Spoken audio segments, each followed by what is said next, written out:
అందరికీ నమస్కారం. అంబటి రాంబాబు గారి మీద 2 అక్రమ కేసులు బనాయించడాన్ని వైఎస్ఆర్సీపీ గుంటూరు పార్లమెంట్ అబ్జర్వర్ గా తీవ్రంగా ఖండిస్తా ఉన్నాం.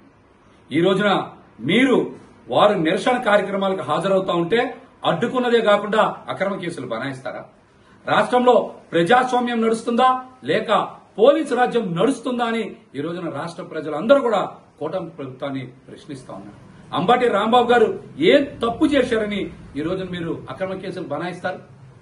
వెన్నుపోటు నిరసన కార్యక్రమానికి హాజరవుతూ ఉంటే ఒక సీఐ గారు అక్కడికి వెళ్లి ఆయన అడ్డగించి తప్పు చేసినటువంటి సీఐ గారి మీద కేసు పెట్టాలి గాని నిరసన కార్యక్రమానికి ప్రజాస్వామ్యబద్దంగా ధర్నా చౌక్ కి వస్తున్నటువంటి అంబటి రాంబాబు గారి మీద కేసు నమోదు చేయడం ప్రజాస్వామ్య స్ఫూర్తికి విఘాతం కల్పించడమని కూడా ఈ సందర్భంగా తెలియజేస్తున్నాం.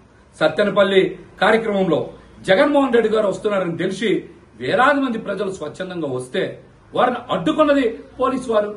వారి నాయకుడి దగ్గరికి వెళ్లే అవకాశం ఇయ్యమని బారికేడ్స్ తొలగించమని అడిగితే రాంబాబు గారు చేసినటువంటి తప్ప. ఈ 2 ఘటనల్లో కూడా పోలీసు వారి ప్రమేయం ఎంతుంది, వారు ఏ విధంగా అడ్డగించారనేటువంటి అంశాలని రాష్ట్ర ప్రజలందరూ కూడా గమనించారు. కావాలనే అంబటి రాంబాబు గారి మీద అక్రమంగా కేసులు బనాయిస్తా ఉన్నారు. ఇది ప్రజాస్వామ్యంలో అంత మంచి పద్ధతి కాదని కూడా తెలియజేస్తా ఉన్నాం.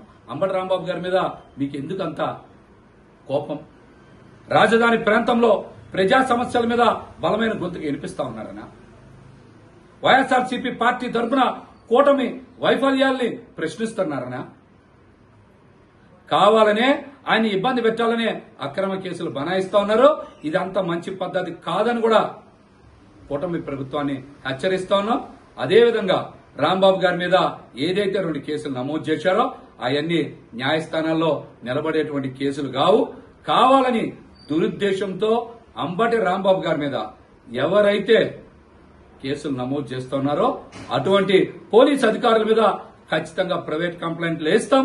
వారిని కూడా న్యాయస్థానాలకి పిలిపిస్తాం. వారిని ఖచ్చితంగా ఫోన్లు నిలబెడతామని కూడా ఈ సందర్భంగా తెలియజేస్తాం. పోలీసు శాఖ వారు కూడా సంయమనం పాటించాలి.